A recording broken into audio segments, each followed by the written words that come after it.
Hi, my name is Yinka Adegoke. I am the Africa editor of Semaphore. We're an international publication that writes about business and politics and the economy. For our Africa coverage, we have a big focus on tech as a really important enabling development vehicle for many countries across the continent.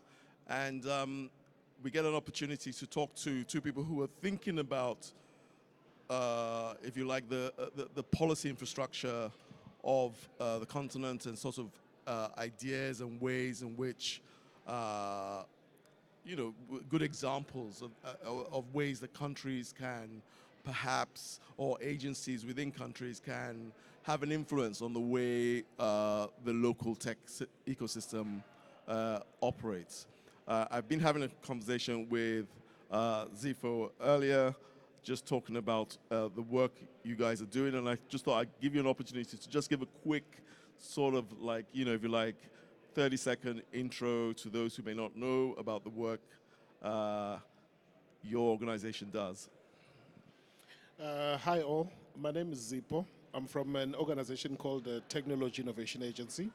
We're an entity of government entrusted with commercializing the innovations coming out of South Africa and the IP that is coming out of our institutions of higher learning.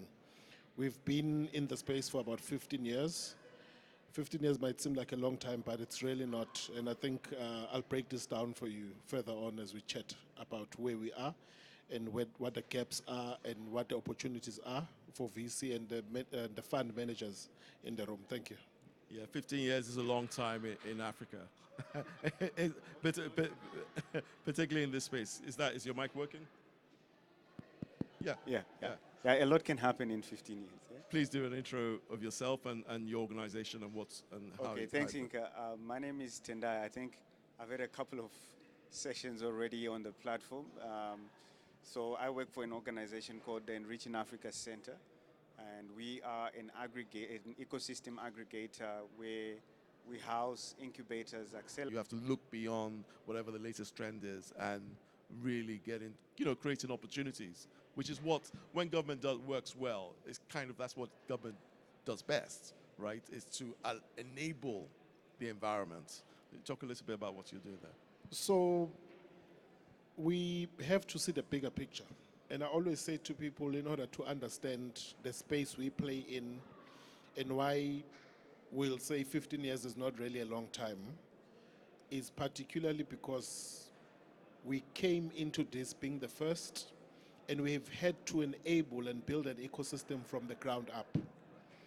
So when TIA was established, you had a lot of fund managers, very often operating in silos, very often operating in niches that they preferred. And in the process, not being cognizant of the imperatives of the day, i.e. in South Africa, and I think it's the same with the rest of Africa, Tendai. There are issues of inequality, inclusivity, right, and what you are doing for the youth. So the speaker who just delivered a keynote touched on something very important, the issue of the youth population. So when TIA came into the space, it had to operate with that foresight to say, in the long term, what needs to be done. So earlier on, I showed you a few startups that are currently in the active funding of TIA. And I also made a bold statement to you, which I will repeat.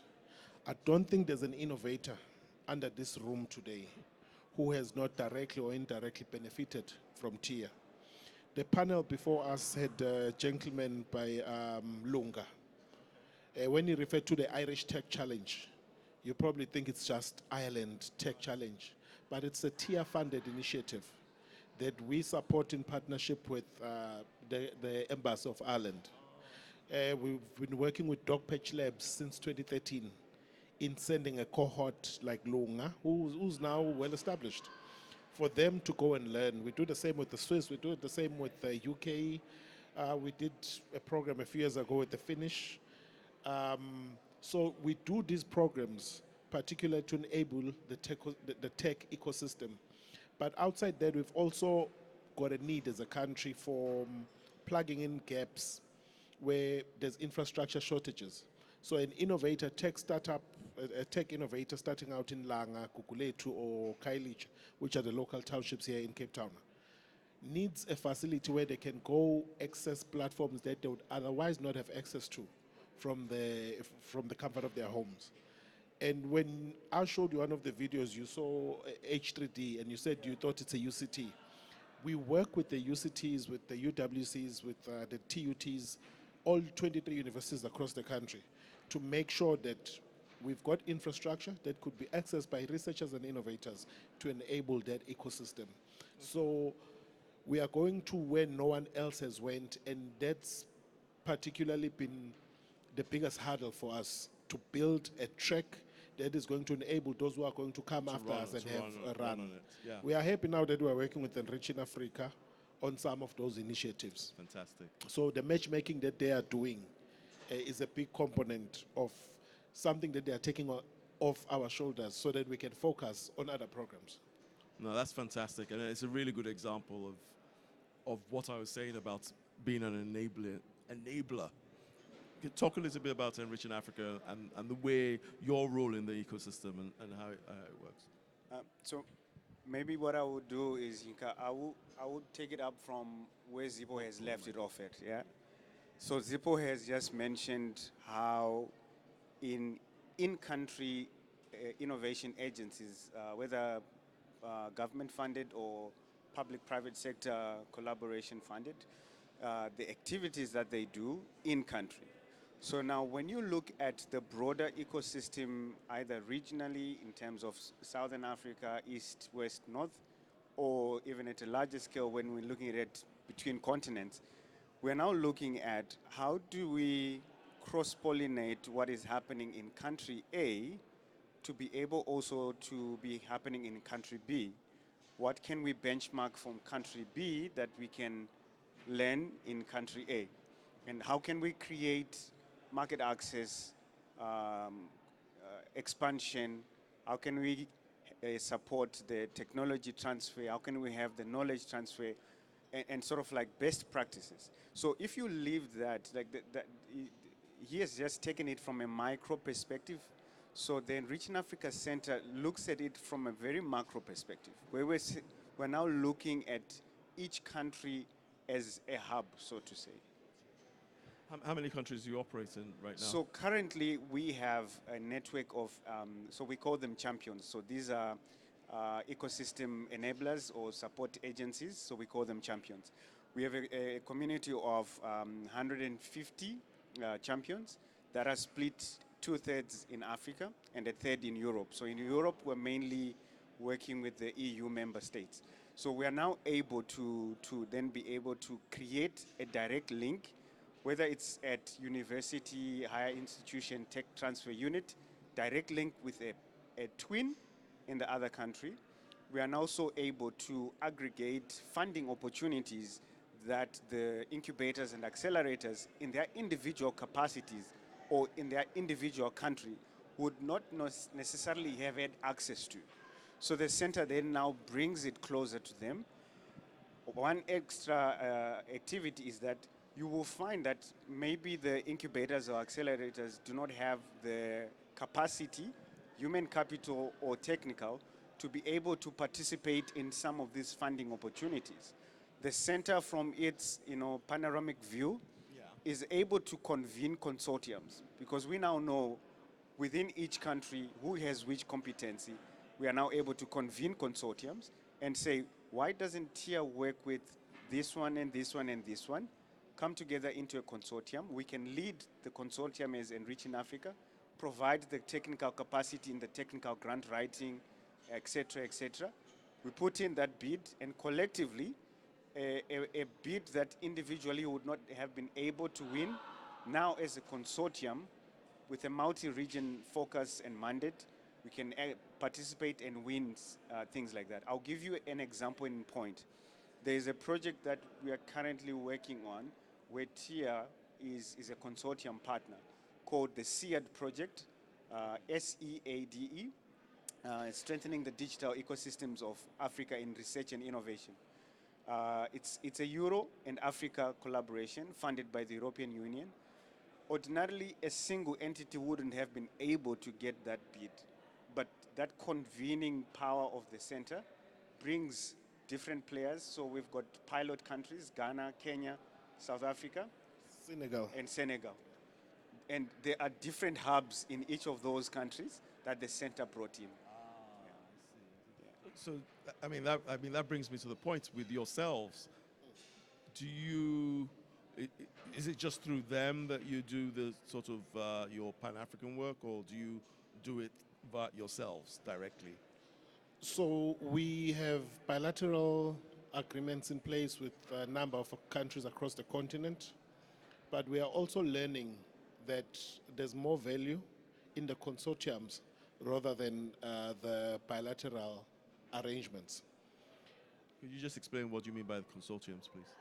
In a consortium, you've got a grouping of 5 countries with a total of nearly 100 champions that Tendai has just referred to. Right. Even in instances where there are changes, the project and overall objectives are not largely affected. It's very different when you have a partnership with just one country. And a simple election takes you back 3 years because with the change of administration, there's a change of appetite for certain partnerships. This is our continent. This is a story. We may not be proud of it, but it is what Reality. it is. So you would do work for 3 years with a particular country outside the consortium. An election comes, you never get a response on your email ever again. So this happened recently. I bumped into a colleague from another country. I bumped into them in Ghana when we attended the CRD Ghana Innovation Week. I said, "You're no longer responding to my email." She said, "No, I now have a new job in a different entity. I no longer do that kind of work." And this is after 4 years of having invested in a relationship, in joint project, joint initiatives, gone. But with CIAD, with the consortium, you are able to get more for much less, far more stable relationships that are able to impact easily 1,000 startups across the continent. And are you, the other thing I was interested to know from a Pan-African point of view is, are you seeing or have you been advising, consulting with other countries on a similar model to what you have here, which is a really, comprehensive, interesting model in that you're not just doing, like I said, tech startups, you're talking to the universities. Obviously, South Africa has some of the best universities on the continent, but there are, other institutions of excellence on the continent who could benefit from a similar model. So have you talked with other countries in that sense? Maybe to sum up our efforts, I would say South Africa's own foreign policy on science and innovation has played a crucial role in positioning the tier work on the continent. We are working with Costech in Tanzania. We are working with NTBC of Zambia. We are working with Kenya in Kenya, which we helped establish. We are working with the Academy of Science, Research and Technology in Egypt, amongst many. We host and workshop and do knowledge exchange with any partner country that wants to partner with us. We are engaging Ekiti Estate Government in Nigeria for joint projects in agri-tech solutions, since they have a higher focus on agri-tech solutions. But we are also partnering with Mauritius, MRIC in Mauritius. So we, as much as we're in the consortium, we're also aware that not everyone is ready to have the consortium discussion. So we are more than happy to do the engagements. And I think in the room I've got Kuleka, who's been instrumental in those relationships. So, yeah. Again, I just want to get into a little bit more of a Rich in Africa and what's the sort of, if you like, the ultimate, what success looks like for you guys. Where, when do you start to sit back that, yes, the hard work has paid off? What does that look like? That's an interesting comment, Yinka. Maybe just chiming in a noise. little bit, Just chiming in a little bit from what Zivo said, right? to say how can other countries benefit from the engine that TIA has built. If you look at, which I'll map to the successes that you're talking about. So the whole value chain of research and innovation and the actors in it, it's quite wide. So in the members of our community, like I mentioned, it's the whole value chain. We've got startups all the way to policymakers. So in that regard, you've got also public sector organizations of other countries that their research and innovation capacities are still in maturity stage, are still in very infant stage. Now, by having organizations like TIA within our community, we are able to create communities of best practice. So, for example, we have a quarterly community of best practice where it's thematic, and we're able to bring in different actors. So public sector entities of other countries are able to directly benefit from the data repository and the engine that TIA has built. That's really useful. So that's even an indicator of impact. It's not exactly quantitative, it's more qualitative. But you can actually see that, okay, country Y is now doing this. They adopted it from the shared convening capability that the Enriching Africa Center has, and they are now following it up with its activities. So that's one example of like success. But also to put context is that we emanated out of an European Union funded project. So we were the sustainability angle of that project. So in strict speaking, we're about 16 months old. And in that 16 months old, we have built a network of 150 organizations that are able to share data, share funding, can access direct funding opportunities, receive technical capacity building, and are able to showcase their activities and programs at an international scale. So we are still building that framework of metrics to measure the success, but so far, just the community alone and the rich engagement that is happening, either then that cascades into soft lending programs or twinning programs or exchange programs between the different members of the Enriching Africa Center, that's yielding to the success factors that we're looking at so far. Yeah. But maybe just to add on to what Tendai is saying. So you need to understand the Enrich in Africa platform from a context of post grant support. So there's a long history of projects being supported, not only in South Africa, but across the continent. They receive grants, they collaborate with EU stakeholders, with EU SMEs. But post the end of the project, there's no support in place to say what has been supported needs to be commercialized. And that's one of the gaps that is critical for Enriching Africa to play, to enable the ecosystem and take the burden off the grant managers, the project managers, so that the supported technologies are incubated where they should be, where there's the right metrics for their success to be measured. It looks like the party started without us. Yeah, clearly. So we too want to party. So we're going to wrap it up there.